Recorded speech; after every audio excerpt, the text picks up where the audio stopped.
Le numérique c'est fantastique et je me donne 2 minutes pour tester Local WordPress. On y va.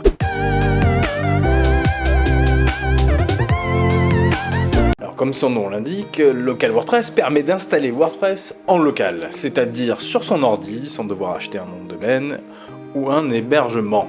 Concrètement, ça permet de créer un site web avec WordPress sans devoir le mettre en ligne. Donc pas besoin de connexion internet, ni besoin de payer pour créer son site. Alors il y a plein d'avantages à ça, on peut par exemple travailler sur son site sans connexion internet, on peut tester plein de choses sans casser son site, ça nous évite aussi de montrer à Google ou à nos visiteurs un site web en chantier, etc. etc. Bref, travailler en local, c'est cool. Jusqu'à présent, on utilisait surtout les solutions open source, MAMP ou AMP. Alors je ne vais pas revenir là-dessus, mais disons que les paramétrages étaient plutôt pénibles et pas toujours très simples à prendre en main. Alors qu'avec Local WordPress, c'est d'une simplicité enfantine.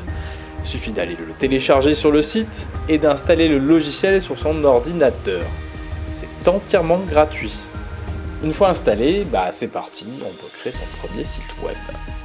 Allez, on lance un premier site, on va l'appeler Test.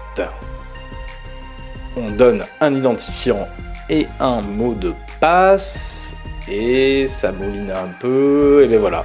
C'est tout, ça y est. On a accès à notre nouveau site web et à WordPress pour travailler dessus. Il y a un bouton Admin pour accéder donc au back-office, et un bouton Site pour voir juste le site. Pour apprendre et tester WordPress sans risque, c'est juste parfait.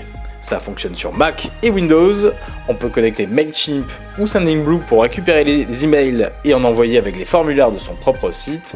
On peut aussi y installer le certificat SSL. Enfin, on peut partager un lien pour montrer son site à d'autres personnes. Que demander de plus? Parce que c'est juste simple, ergonomique et suffisamment complet, je lui attribue la note de 19 sur 20.